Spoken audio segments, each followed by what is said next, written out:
Hey guys, welcome back to another video. Well, as always, it's time to take a look at how the freight market and the trucking industry has changed over a span of 2 weeks, and boy has it changed. As always, we're going to be looking at the general freight market, starting with rejections, volumes, diesel prices, capacity, and then we'll go into specifics for dry vans, reefers, and flatbeds to see what the changes are for those equipment types and where the better market areas are.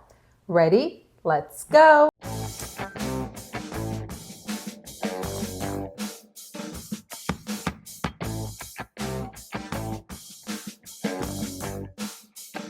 Well, since my trusty Vibe board is still not working, we're going to be forced to look at the maps right here, the charts and maps. So I'm going to be looking at them on my computer. That's why I'm not looking into the camera, but let's start with capacity. As of last Friday, the net change in the carrier population was positive. It increased by 178 carriers. And this is the first time in over a year that we see a net increase in carriers. So in other words, that means that more carriers came in last week than went out. So does that mean that people are continuing to enter this industry and are now entering in larger numbers, aggravating the capacity issue? We don't know. We don't know whether this is a one-time occurrence or whether a trend is forming. Now, in terms of general freight volumes that you see here, if we look at the white line, which represents 2024, compared to the blue line, which is 2023, we can see that volumes are still quite a bit higher than in 2023. Another thing we can see is that even though volumes are higher this year than last year, they are following the same pattern as they did last year, just at a higher level. Considering the fact that we just finished up with February, we can expect for volumes to start slowly creeping up as the year progresses. Now, rejection rates are unfortunately pretty disappointing to say the least, and even though we're still above the 2023 levels,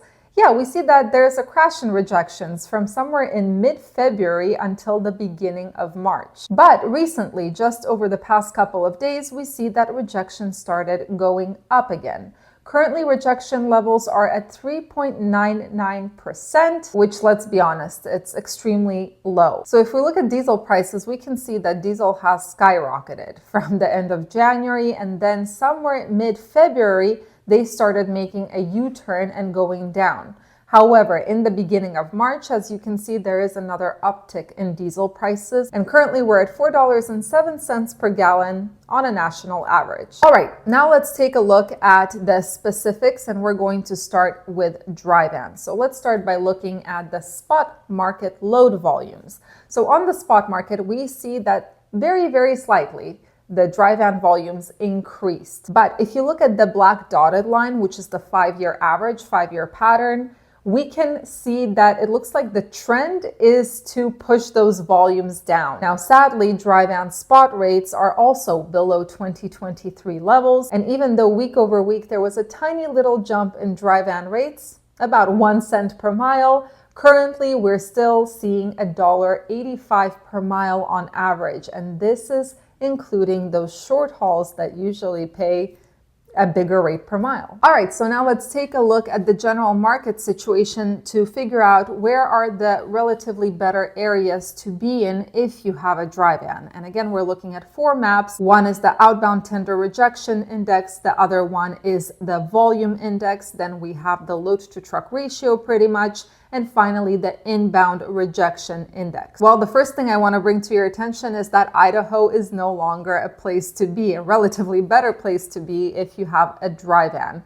Now we have Green Bay, Wisconsin, which has 11% rejection for outbound freight and about 14% rejection inbound freight. And this is the only market that has over 10% rejection, right, for outbound loads, decent load volumes, a good load to truck ratio, and a decent inbound rejection rate. All the other areas are, again, as I always say, you have to choose. Some areas might have high rejections but no volumes. Others will have high volumes but no rejections. It's just a little bit of a mess. But if we take a look at this map, as always, the one thing that doesn't change is it seems that for dry vans, The better general area of opportunity will be in the Midwest, specifically states like Wisconsin, Michigan, Iowa, Illinois, Missouri, and so on. Again, as a reminder, this is all relative. This does not mean that in these areas you're going to get some crazy rate per mile. It simply means that you're going to have a better rate per mile going out of those areas in the Midwest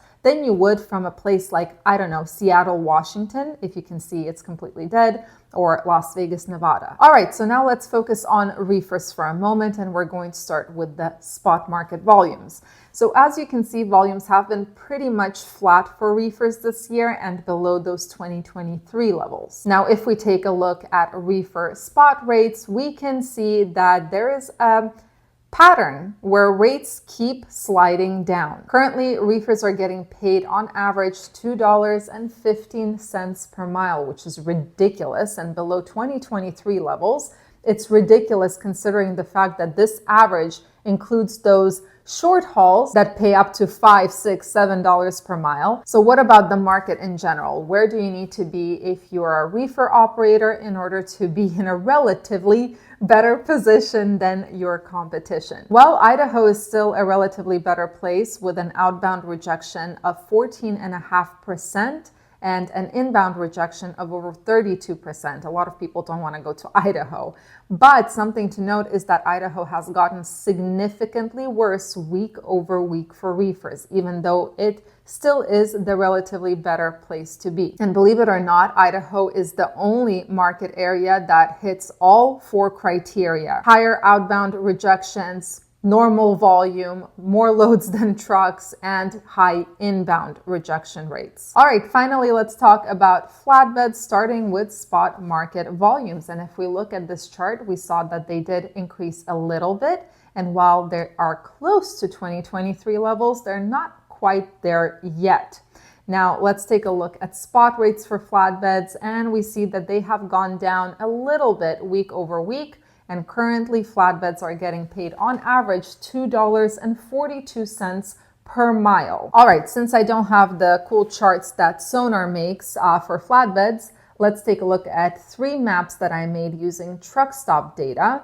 First, we're going to look at volumes for flatbeds by state. The lighter an area, the less volume comes out of that state. The darker it is, the better it is. Some of the significant differences that I see from the last time we looked at the volumes map is that volumes increased quite a bit in southern states, in California, and then some eastern states. Now let's take a look at the capacity map, which gives us an idea of how many trucks are in each of these states, again, using TruckStop data. And we can see that more trucks are in southern states than northern states, which is completely normal because who wants to pull out 8-foot tarps in freezing weather up in the north, right? It's better to work in the south where it's a little bit warmer, although rain and wind doesn't help anything. But I do have to mention that capacity significantly increased in states like Texas, Tennessee, North Carolina, and Pennsylvania. But of course, the thing that we're all curious about is load to truck ratios, because that gives us an insight into what the capacity looks like compared to loads, what the supply and demand is, where are the better areas. Again, everything that is red, it's less than a load per truck over capacity. And unfortunately, week over week, we see that red area expanding. So that's unfortunate. Now, if we take a look on the West Coast, we can see that this is an area where there's about a load per truck available. The only states that have over 3 loads per truck right now are Mississippi, which has something like 7 loads per truck, Alabama, and a new one is Maine. North Dakota and South Carolina, Louisiana, and Maryland have about 2 loads per truck right now. Now, again, what I did was I took all of the states and I averaged everything out to see what the national average load to truck ratio looks like. And it hasn't changed in 2 weeks. It's still 0.99 loads per truck, which means that there's still, unfortunately, overcapacity. All right, so just to sum it up, there are a few points of concern for me personally. Number one is the authorities, the net change in carrier authorities. I have gotten very used to seeing more carriers go out than come in and seeing that net change in carrier population. So it was a little bit of a shock to me to see that there was an increase in carrier population net even though February was a pretty horrific month for the majority of people in this industry. Number two, diesel prices, the fact that they're again going up, it is a point of concern. But then again, if I'm not mistaken, GasBuddy was the one that predicted that March would see the highest diesel prices of the year. Now, I know some of you get really upset with me, like seriously upset about the fact that I'm giving you bad news. Some people call me the doom and gloom of trucking, for crying out loud. But the reality is, this is the reality. I mean, I can always make up a story about how wonderful the trucking market is, which is completely not based in reality. Who is it going to help, right? So I would rather give you the reality, no matter how depressing it is, because personally, I use this information as well, and it helps me plan how to navigate this down in the dumps market. So yeah, thank you so much for joining me today and watching. I hope you have a wonderful rest of your week and weekend. Stay safe, stay healthy, and keep learning. See you in the next video.